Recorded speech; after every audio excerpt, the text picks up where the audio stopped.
So dear student, यहीं से हम चैप्टर को कंटिन्यू करेंगे कि भाई रमा जो है उसने अपने पति को एक माँ से कैसे दूर कर दिया था। પણ રમા જુદો જ હિસાબ ગણાવતી હતી। આપણે જે પૈસા મોકલ્યા એમાં ડોસી તાણી તૂસી પૂરું કરતા હશે અને પોતાની કમાણીનું બધું બચાવતા હશે। એ કાંઈ ઓછા કસબી નહોતા। વળી પાપડ ગોદડા ગાદલા ભરત ગૂંથણ કેટલું જાણતા હતા। કમાણી સારામાં સારી હતી એટલે તો મોટા ભાઈ એની સાથે ગદરી ખાતા હતા ને। बाकी मोटा भाई के दी एक पैसों रड़ियो है। मतलब ये बोलते हैं कि माँ के पास तो बहुत सारे पैसे हैं, हम जो पैसे भेज रहे हैं वो तो उनको यूज़ करती नहीं है, उसको बचा के रखती है। और उनको भी बहुत सारा काम आता था, जैसे वड़ी पापड़ बनाना, गादला भरत गूंथण ये सब करना। बड़े भाई ने तो कभी भी एक पैसा भी कमाया नहीं है। रमाना वेण धीमे धीमे एने साचा लागवा मांड्या। मोटा तरफ एने बचपणथी ज कचवाट हतो। धीमे धीमे एमांथी नफरत अने धिक्कारनी लागणी जन्मी। मोटो छे जेवो। अने एक दिवस एणे बाने कही दीधुं, मोटाने तारी साथे राखवो होय तो हवेथी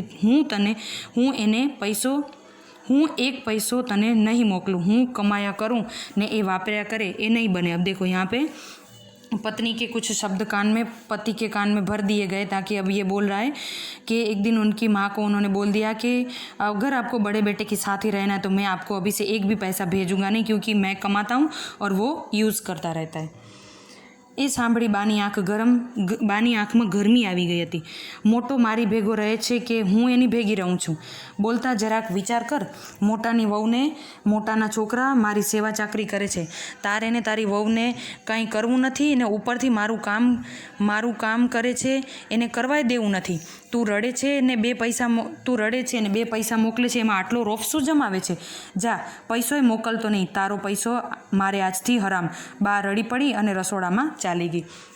पहले के जो लाइन बोले थे कांति ने जो बोला था, तब उसके कारण गुस्से में माँ को आँख उनकी लाल गर्म हो गई और वो बोलने लगी कि अभी मुझे आपसे एक भी पैसा नहीं चाहिए, क्योंकि आप एक तो मेरी कोई सेवा भी नहीं करते और बड़ा बेटा जो है मेरे साथ में रहता है और उनके बेटे मेरी सेवा भी करते हैं, फिर भी आपको इतना रौफ है कि मैं आपको पैसा भेजता हूँ।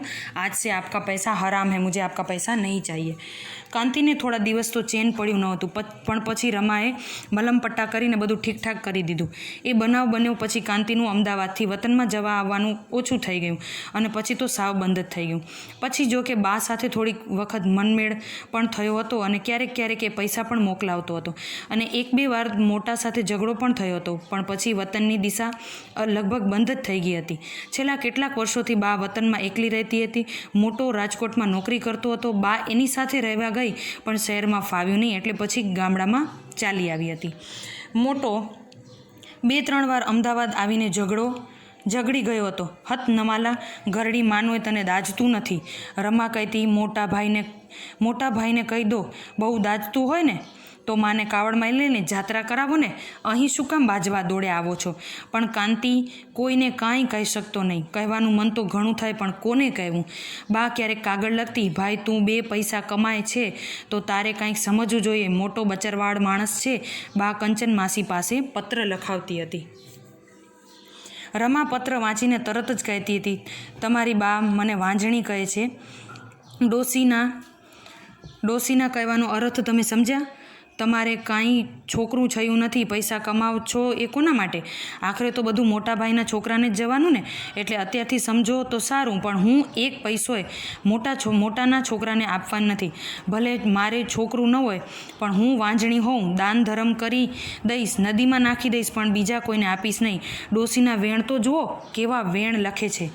પણ રમા દાન ધર્મ કરવા ન રોકાણી કે ન નદીમાં પૈસા નાખી દેવાય ન રોકાણી, અને પૈસા કાંતિ પાસે હતાય ક્યાં? પણ કેવું બની ગયું, જાણે એક સપનું આવીને ઉડી ગયું। रमा उड़ी गई, गीध उड़ी जाए एम उड़ी गई।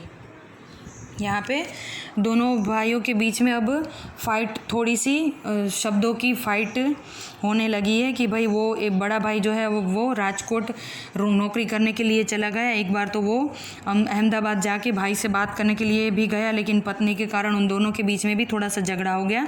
और माँ जो है वो पड़ोसन कंचन मासी थी, उनके पास पत्र लिखवाती थी कि भाई आप तो पैसा कमा रहे हो, थोड़ा सोच समझ के पैसा भेज दिया करो, ताकि ये जो बड़ा भाई है उनको घर में थोड़ी तकलीफ़ ना ना पड़े। लेकिन इनकी पत्नी जो है रमा, वो बोलती है कि मैं फेंक दूंगी, दान धर्म कर दूंगी, लेकिन आपकी माँ को या आपके भाई को ये पैसे नहीं देने दूंगी। द नेक्स्ट, एक दिवस कंचन मासीनो कागड़ आव्यो। कांतीने मालूम थाय कि पार्वतीबेन बहु मांदा छे, पथारीमां छे, तने झंखे छे मतलब बहुत याद कर रहे थे, जल्दी आवजे। कागड़ वांचीने रमाने जंग मांड्यो। बहु खोटું, પૈસા પડાવવાના ધંધા, કાં તો અહીં અમદાવાદ આવવું હશે દવા કરાવવા, પણ અહીં તારી તબિયતનું જ ઠેકાણું નથી, ત્યાં એમનો ઢસરડ હું ક્યાંથી કરું। अब इसकी पत्नी बोल रही है कि माँ ने नाटक स्टार्ट कर दिया है, या तो उनको यहाँ पे आना है अहमदाबाद दवा करवाने के लिए, या तो फिर पैसा लेने के लिए आना है, लेकिन यहाँ पे मेरी ही तबीयत ठीक नहीं है, मैं कैसे सब काम करूँगी। और ये जो लेटर है वो कंचन मासी के पास माँ ने लिखवाया था कि तुम जल्दी आ जाओ, मैं आपको बहुत याद करती हूँ। द नेक्स्ट लाइन इज, कांतीने बा पासे जवुं हतुं पण रमाए ए सांजे पेटमां दुखवा आव्युं। रात्रे उल्टी थई, रमा मांदी पड़ी गई। कांती बा पासे जई न शक्यो। कंचन मासीनो बीजो कागड़ आव्यो। थोड़ा दिवस पछी एक दिवस कंचन मासी पोते अमदावाद आव्या, साथे एमना वर हता। कांतीने एमणे कह्युं, पार्वतीबोने आ पोटલું તને સોંપવાનું કહી દીધું છે, એટલે આવી છું। ઘરની જે કાંઈ થોડી ઘણી ઘરવખરી હતી, વાસણ કૂસણ એ મોટાને આપ્યું છે અને તને ઘર સોંપવાનું કીધું છે। આ પોટલામાં ઘરેણું ગાંઠું પૈસા જે કાંઈ હોય એ એને ઉઘાડીને જોયું નથી। કાંતી મૂંગો રહ્યો હતો। કંચન માસી અને એમના વર પોટલું સોંપીને આવ્યા હતા, એમ જ જતા રહ્યા હતા। કાંતી એમને ચા પાણીનું પણ પૂછી શક્યો નહોતો, કશું જ બોલી શક્યો નહોતો।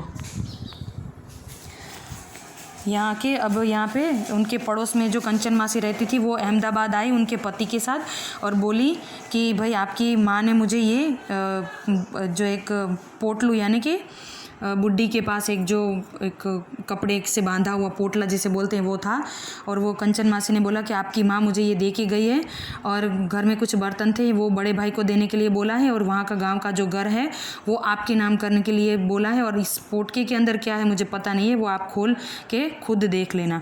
कांती मूंगो रहा, वो कुछ नहीं बोल सके, और उनके कंचन मासी और उनके हस्बैंड जो उनके साथ ये देने के लिए आए थे उनको चाय पानी का भी वो कुछ भी पूछ नहीं सके। रमा ए वखते मांदी हती, खाटलामां हती, ए बोली हती, आवाने कांई सोंपातुं हशे, डोसी जेवुं मूर्ख कोई नहीं होय, पोटलीमां कोई पैसा के घरेणा राखतुं हशे, एमांथी लई लेता वार केटली। अब वो ये उसकी वाइफ जो है बोलती है कि ऐसे किसी के पास कैसे ही किसी के साथ कुछ चीज़ें भेज देना चाहिए क्या, डोसी यानी कि बुढ़िया जो है वो मूर्ख है। कांतीने कहेवानुं मन थयुं हतुं, आ कंचन मासीने तू ओळखती नथी रमा, पण रमा कांतीए एनी 7 પેઢીની ઓળખાણ આપી હતી। ઘરની બધી ઘરવખરી મોટા ભાઈને સોંપીને જોયું ને, તમારી ડોસીનું કૂળ કપટ। अब वो बोल रही है कि देखा ना आपकी माँ कैसी है, उसने घर की सब चीज़ें बड़े भाई को दे दी और आपको कुछ नहीं। कांतीए नीचું જોઈને પોટલું ખોલ્યું હતું, એમાં પૈસા હતા, એ બરાબર અણીના વખતે એને કામ लाग्या હતા। रमा માંદી હતી, સાચું ખોટું કરતા જાણે સાચો સાચ માંદી પડી ગઈ હતી। એની દવા માટે પૈસા નહોતા, પોટલામાંથી પૈસા મળ્યા એ બરાબર टाणे આવી गया, पर रमा बची न होती। अब उन्होंने झूठ बोल के बोला था कि मेरी वाइफ जो है वो बीमार हो गई है, लेकिन ऐसा ही हुआ कि कंचन मासी जो पैसे लेके आई थी, जो पोटला लेके आई थी उसमें से पैसे निकले और रमा बिल्कुल बीमार हो गई थी। उसी टाइम उनको ये पैसे काम आ गए, लेकिन क्या हुआ, ये रमा जो है वो भी बीमारी के कारण बच नहीं सकी, क्योंकि उनके मन में भी कुछ कूड़ कपट भरा था। पण रमा बची नहोती, एनी માંદગી વધતી ગઈ હતી, દવાખાનામાં દાખલ કરવી પડી હતી। ખૂબ પૈસા કાંતીએ ખર્ચ્યા, છતાં એ બચી નહોતી, અને કાંતી પાસે પૈસા પણ બચ્યા નહોતા। બાએ જે આપ્યું હતું એ એણે વાપરી નાખ્યું હતું। रमा ચાલી ગઈ અને એ જન્મ્યો હતો ત્યારે જેવો લાચાર અને નિર્બળ હતો એવો જ લાચાર અને નિર્બળ આ જગતમાં રહી ગયો હતો। हवे एने माथे धोड़ा आवी गया था, मतलब यहाँ पे देखो उसकी वाइफ भी एक्सपायर हो गई बीमारी के कारण, और उसने अपनी माँ को भी खो दिया। અને હવે માથે ધોળા આવી ગયા હતા, મતલબ એજ હો ગઈ હતી, બાલ સફેદ હો ગઈ હતી। ફળિયામાં ઊભેલા છોકરા સામે એણે અને બારણા વચ્ચેથી એક તરફ લપાઈ ગયેલી છોકરી સામે એણે ફરીથી જોયું। કંચન માસી એ વખતે હળવે ફળિયામાં દાખલ થયા, માંદા હોય એમ લાગતું હતું। इस टाइम में पड़ोसी कंचन मासी थे, वो धीरे धीरे उसके आंगन में आए। फड़िયું मतलब आंगन। આવી ગયો ભાઈ, એ હાંફતા હાંફતા બોલ્યા. शरीर सारू है ने, उन्होंने हांफते हांफते बोला कि भाई आप आ गए हो, आपका शरीर तो अच्छा है ना, मतलब आप ठीक ठाक तो हो. અને પછી રડવા લાગ્યા. बाद में वो रोने लगे. કાંતિ સહેજ મૂંઝાઈ ગયો. એણે માથે હાથ ફેરવ્યો. કંચન માસી બોલ્યા, મને તો હવે પગે વા આવ્યો, બહુ હાલી ચાલી શકાતું નથી. अब मेरे पैर में भी दर्द है, मैं भी बहुत चल नहीं सकती हूँ. કાંતિને એકાએક સાંભળી ગયું, અરે માસી, આપણા ઘરમાં વાનો મંત્રેલો પારો છે. અને બાને બૂમ પાડવાનું અને એને મન થયું. बा कंचन मासी ने बोले वानो आपने ऐसे बोलने गए, मतलब वो बोल रहे थे कि पैर में जो दर्द हो रहा है उसके लिए हमारे घर में एक मंत्रेलो पारो, मतलब गले में पहनने के लिए एक तावीज़ था जो माँ के पास रहता था. उसको मन करता था कि जैसे माँ को मैं ज़ोर से चिल्ला के बोलूँ कि भाई माँ वो आप लेके आओ. लेकिन क्या हुआ, એણે રસોડા તરફ મોં ફેરવ્યું. એકાએક એના પગ નીચેથી ધરતી જાણે ધ્રુજી ગઈ. એની બા ક્યાં રસોડામાં હતી. પાણી લઈને હમણાં આવશે એમ એને આછું આછું લાગતું હતું, પણ એ હવે ક્યાં આવવાની હતી. એની બા તો મૃત્યુ પામી હતી. કંચન માસી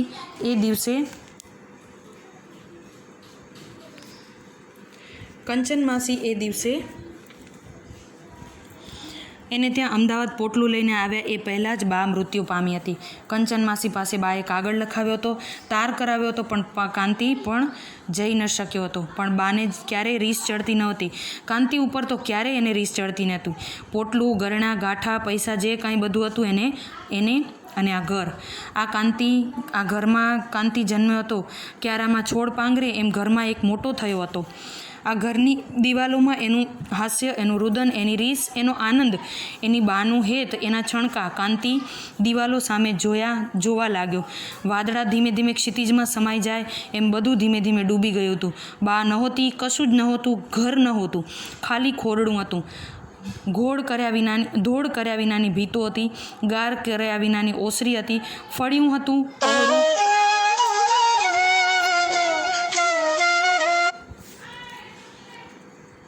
ઓસરી હતી, પહોળું મોટું એકલું ફળિયું હતું. બા નહોતી, કોઈ નહોતું, કાંતિ એકલો હતો. કંચન માસી હતા, થોડે દૂર બેઠા હતા, પણ એ ઉઠી ન શક્યો. એક ડૂસકું એને આવી ગયું. એની બા, એની જનેતા એને જન્મ આપીને આ દુનિયામાં એકલા છોડીને જતી રહી હતી. એના માથા ઉપર એના વાળ ધોળા થઈ ગયા હતા. એ रड़ी पड़ो. अब यहाँ पे वो बहुत ही बैड फील कर रहा है कि जैसे मैंने अपनी पत्नी की बात सुनकर अपनी माँ का जो लास्ट लेटर आया था उससे पढ़ने के बाद भी मैं अपनी माँ के पास नहीं गया. मैंने अपनी पत्नी की झूठ बात, यानी कि मैं वो बीमार हो गई है, वो झूठ बात को सुनकर माँ के पास भी नहीं गया. और वो वही झूठ जो सच बन गया कि वो सच में बीमार हो के वो भी मर गई और उसने अपनी माँ और पत्नी दोनों को खो दिया. उसी के कारण वो गांव में आके ये सब अपनी पुराने बचपन की बातों को और अपने बुढ़ापे को याद करते हुए रोने लगा. ये चैप्टर जो है वो संगाथ, लास्ट लाइन में जो लिखा है संगाथ में से लिया गया है. कभी कभी आपको शॉर्ट क्वेश्चन में पूछा जाएगा तो संगाथ उसका आंसर लिखना है. आशा करती हूँ कि ये चैप्टर मातृ प्रेम का ये चैप्टर जो है आपको समझ में आ गया होगा. Thank you. Have a nice day.